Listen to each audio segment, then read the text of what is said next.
guys, nandito tayo ngayon sa National Museum of Fine Arts sa Manila. And yes, we're going to talk some most iconic and important artworks sa buong Philippine art history. And these artworks really shaped our culture and showed the world how talented our Filipino artists are. So, tara na, simulan na natin! First up, Spolarium by Juan Luna. Ito talaga yung pinaka-highlight ng museum. Yes, as in sobrang laki niya at sobrang dramatic din. Fun fact guys, nanalo to ng gold medal sa Madrid noong 1884. Tama. The painting shows falling gladiator. Hinihila papuntang basement under the Colosseum. Yes, but deeper than that guys, it also symbolizes the struggles of Filipino during colonial times. Kaya ang bigat ng emotion, you can really feel the pain and struggle. Yeah, and this masterpiece really sets the tone for the whole museum tour. As in, sobrang laki ng impact niya talaga guys. Like, sometimes yung mga turista talaga, yun yung dinarayo nila. Like, yun lang talaga yung pinupunta talaga nila. Like legit. So next naman guys, meron tayong Assassination of Governor Bustamante by Felix Hidalgo. Ito naman, historical painting siya showing the chaotic murder of Governor Bustamante noong 70s.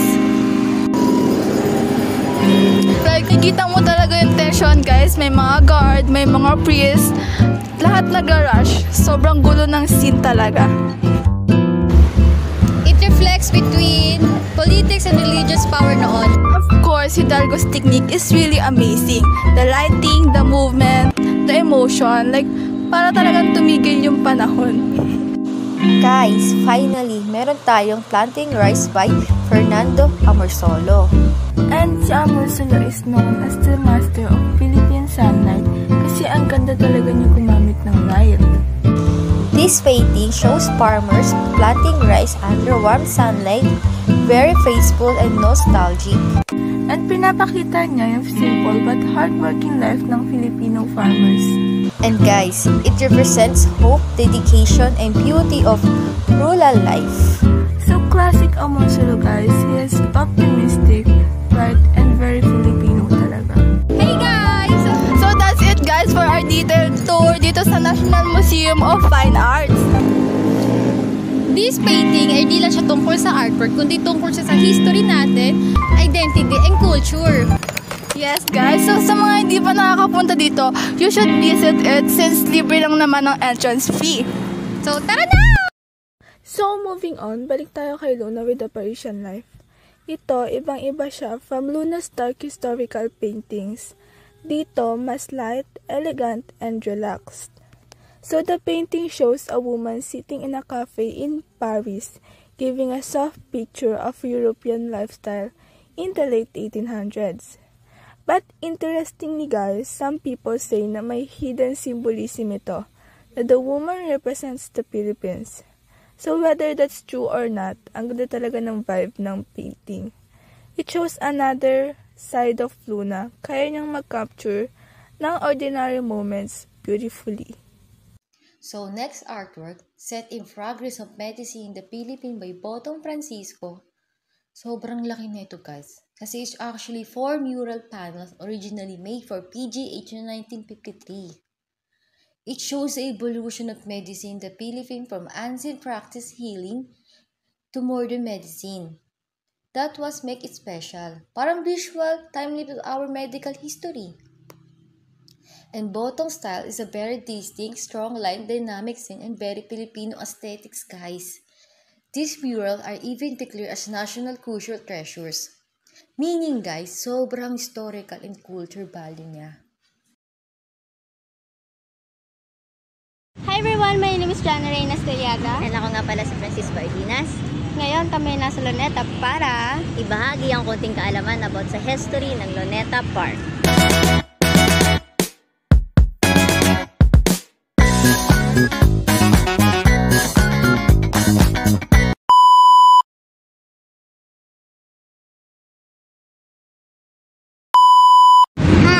Alam niyo ba na matagal ng lugar na ito? Mula sa pagiging pagbayan hanggang sa pagiging lugar ng pangpublikong pagbitay noong panahon ng Espanyol. Matagal na ang lugar na ito mula sa pagiging bagong bayan hanggang sa pagiging lugar ng pampublikong pagbitay noong panahon ng Espanyol. At alam niyo ba, dito pinatay si Dr. Jose Rizal on December 30, 1896. Pagkapatay ni Jose Rizal, ipinangalan sa kanya ang Luneta Park at itinayo ang monumento ni Rizal. At alam niyo ba, ang monumento ng Rizal, ang pinakasentro ng Luneta Park, tinayo ito noong December 30, 1913. Also know that the Rizal Park history began in 1820s when the Paseo de Luneta was completed just south of the wall of Manila on a marshy patch of the land next to the beach during the Spanish rules. It is also considered one of the largest urban park in the Philippines, covering an area of 58 hectares, 140 inches. The site on where the park is situated was originally known as Bagumbayan during the Spanish of colonial period. During the Spanish period from 1823 to 1897, most especially in the latter part, the place became notorious for public execution, a total of 158. Political enemies of Spain were executed in the park. On February 17, 1872, 3 Filipino priests, Mariano Gomez, Jose Burgos, and Jacinto Zamora, collectively known as Camburza, were executed by Garrote, accused of subversion of a rising from 1872. Prior to the park, the marshal land was the location of a small town called Barrio Nuevo, New Borough or Bagumbayan in Tagalog, that dates back to 1601. The town and its churches, being close to the walled city, were strategically used as cover by the British during their attack. The Spanish authorities anticipated the danger posed by the settlements that immediately surrounded Intramuros in terms of external attacks. Yet, church officials advocated for these villages to remain. Hi guys! Nandito kami sa pinaka-historical sa Intramuros sa Fort Santiago. And then, So, ito yung mga... hi guys!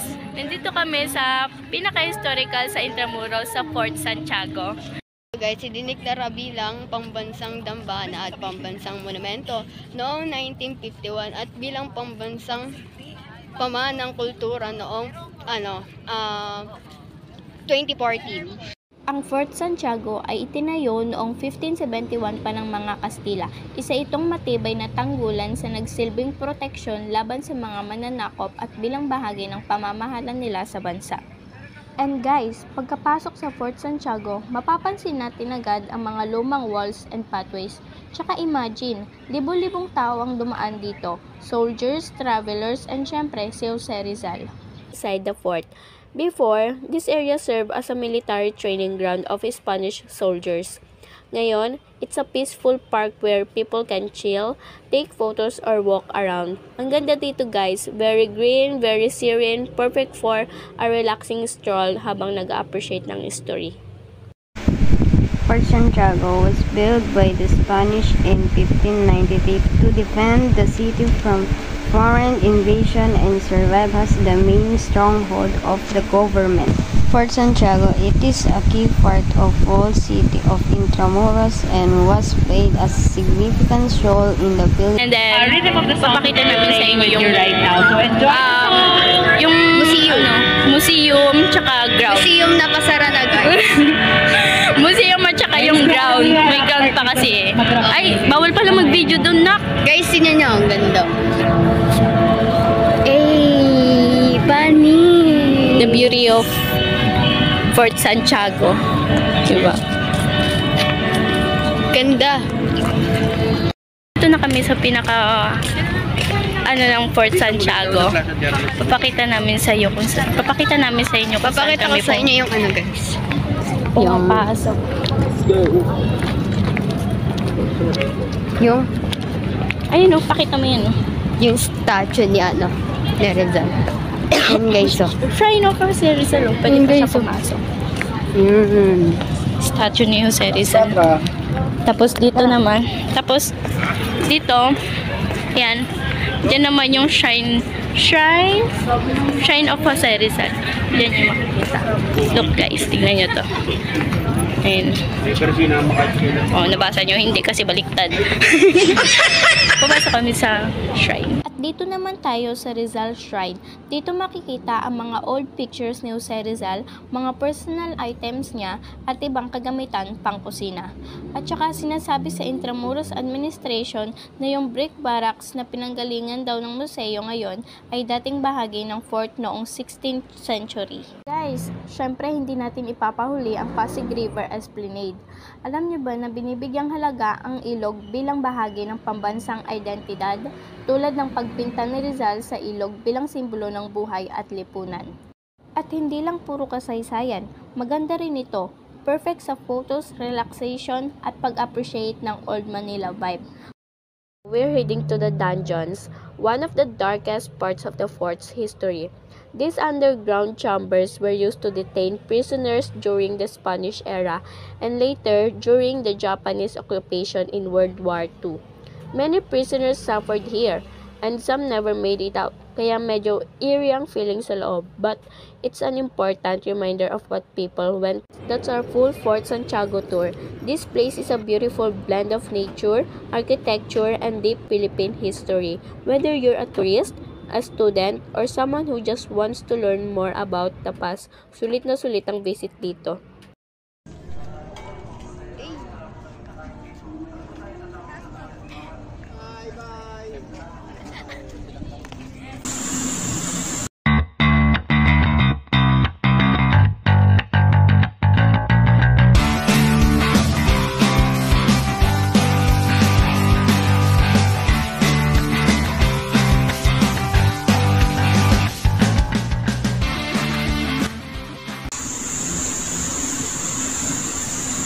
First place I headed to was the biggest gate in Chinatown, Binondo, the Filipino-Chinese Friendship Arc.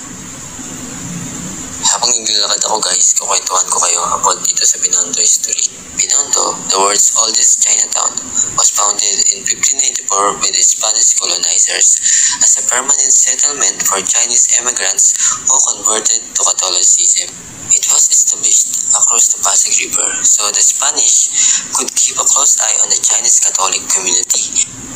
Binondo Chinatown is the oldest Chinatown in the world. Binondo Chinatown traces events over time, showing how trade, migration, and historical challenges caused cultural exchange, shaping ideas, traditions, and community identity. Binondo, Manila evolved as a vibrant Chinatown due to trade between Chinese merchants and locals. Over time, economic opportunities fostered cultural exchange, transforming it into a bustling hub where traditions, commerce, and community interconnect, illustrating the cause and effect of migration and entrepreneurship. Binondo today thrives as a cultural and commercial hub, preserving Chinese-Filipino heritage while boosting tourism. The Binondo Church, also known as the Minor Basilica of San Lorenzo Ruiz and Our Lady of the Most Holy Rosary Parish. Did you know this church was established by Dominican priests in 1596 to serve Chinese converts to Christianity? The original building was destroyed in 1762 due to British bombardment. A new granite church was completed on the same site in 1852. However, it was severely damaged during World War II, with only western facade and octagonal doorway surviving. Binondo Chinatown's culture differed due to Chinese and Filipino influences. Traditions formed through trade, migration, and cultural exchange, while historical events show how communities and nations rise, adapt, and sometimes decline over time. Binondo awaits. Taste legendary food, experience culture, create unforgettable memories.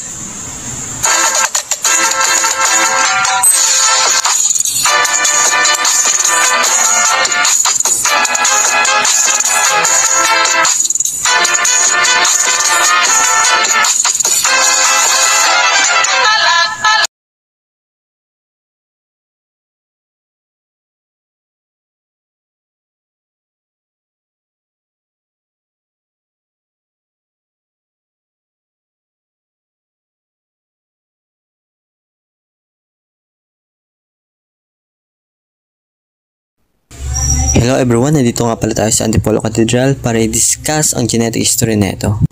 Alam nyo ba, it developed traces from a 1632 church to the current 1954 structure, marked by a damage from revolts and earthquakes, followed by reconstruction and its elevation to a national shrine in 1954 and a cathedral in 1983.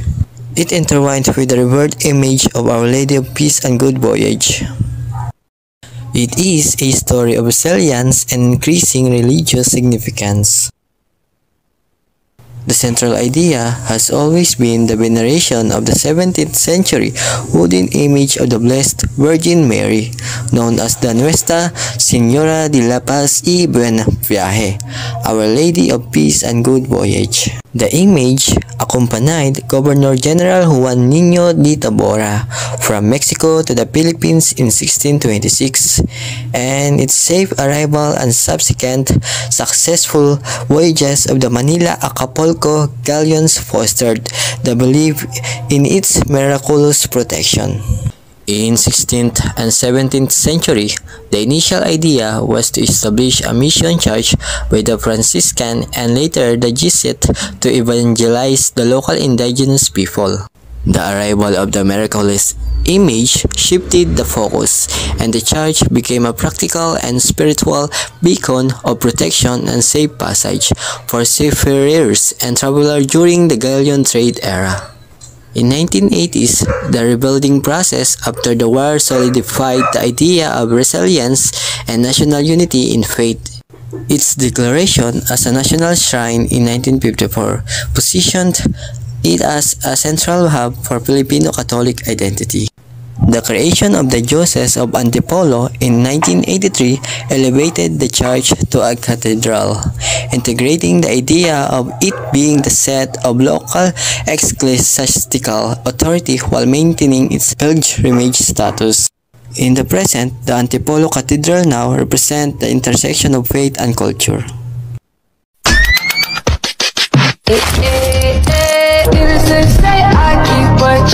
She was a bad girl, nevertheless. Calling it quits now, baby, I'm a wreck. Crash at my place, baby, I'm a wreck. Needless to say, I'm keeping a check.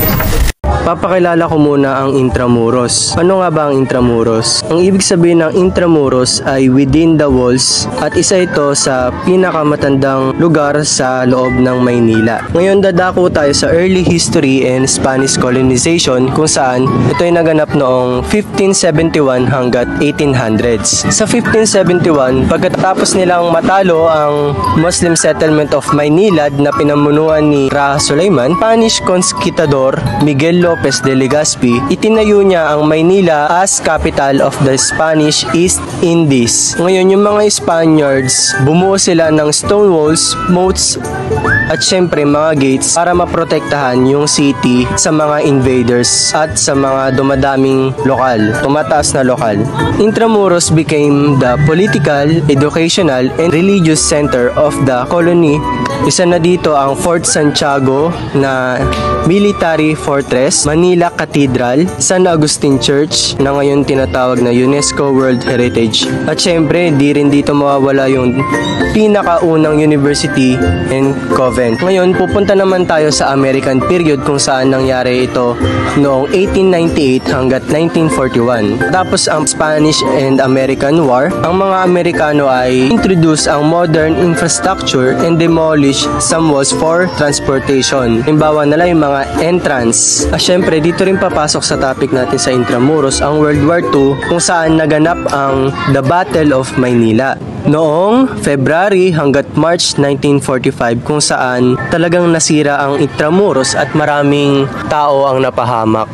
Makikita nyo dito sa picture na ginawa ng memorial ang bawat isang inosente na nadamay sa gera. At alam nyo ba, sa pangyayaring yun, kaisa-isang building lang or gusali ang natira at yun ang San Agustin Church. Makikita dito na intact pa at ang mga nasa paligid ay nagkanda sira-sira na. Siyempre, pagkatapos ng gera, andito na yung post-war reconstruction and revival na naganap noong 1950 1950s. For decades, Intramuros remained ruins. Intramuros administration created in 1971 and began systematic restoration efforts. Dito na ulit nireconstruct yung mga pader, yung mga gates, pati yung mga buildings na nakikita nyo ngayon. Sa ngayon, Intramuros ay isa sa major cultural destination.